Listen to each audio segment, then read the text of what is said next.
Hey, it's Dan from Kitsap CrossFit. I'm gonna start this new thing, this new series of videos. I'm gonna call it Walk and Talk with Dan. And what I'm gonna do is I'm just gonna walk around with my video camera in selfie mode and talk about some different subjects in the space of CrossFit. And I'm gonna kick this first one off doing something that I normally don't do, and that is addressing some of the ridiculous articles and things that we see on the interwebs regarding CrossFit. So I saw this article, I actually saw the headline several times, and I avoided clicking it because I knew what it would be.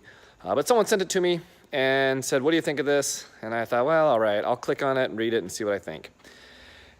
The article was about the workout, the open workout that just happened, 19.3, and it said something to the effect of, if you're smart, you'll skip 19.3. And it was written by this guy named Ebenezer Samuel. He's an editor for Men's Health magazine. And basically, he says that, he's not anti-CrossFit, but thinks that the open workout 19.3 was really poorly planned and really poorly programmed. And he even said that the Open, he had a great word for the Open, the illustriously murderous CrossFit Open. I don't know what he means by that. Illustriously murderous, sounds like he's just trying to throw big words in there. But my goal isn't to attack Ebenezer, but it's to kind of break down some of the things that he says in there.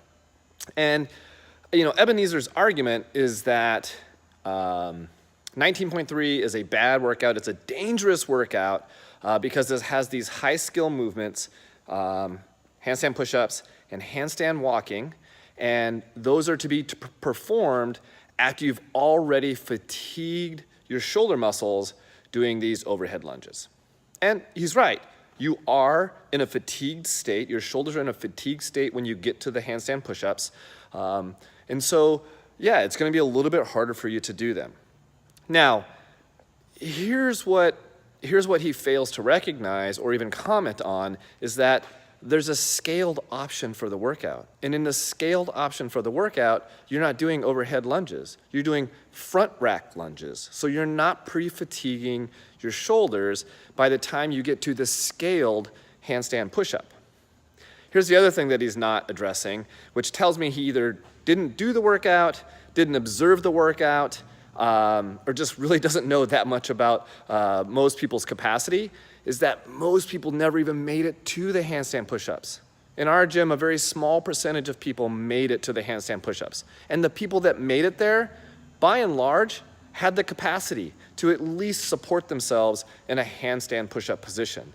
So, was it exceedingly dangerous for our folks to do that movement? No, it wasn't.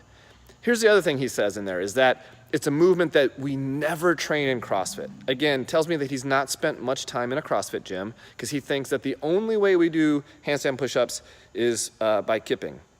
Interestingly enough, when I first started doing CrossFit, nobody knew what a kipping handstand push-up was. Like, you got upside down, you went down, and you pushed yourself back up.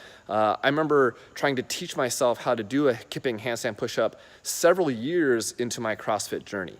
And we regularly teach strict handstand push-ups. And we regularly recommend that people develop the skill and the strength to do strict movements before they do dynamic kipping movements. So, you know, just like many articles that are out there, this is not well informed. It's by someone who likely feels threatened by what we do and what we represent. So again, I'm not gonna attack him personally, but I think the argument that he's making is not valid and not well researched. So, like I said, in the past, I've tried to avoid addressing these articles because what I didn't want to do is give you a reason to click on their article and for them to gain notoriety by getting more clicks. But I kind of gotten to the point where I don't want to avoid it anymore. I want to address these things head on.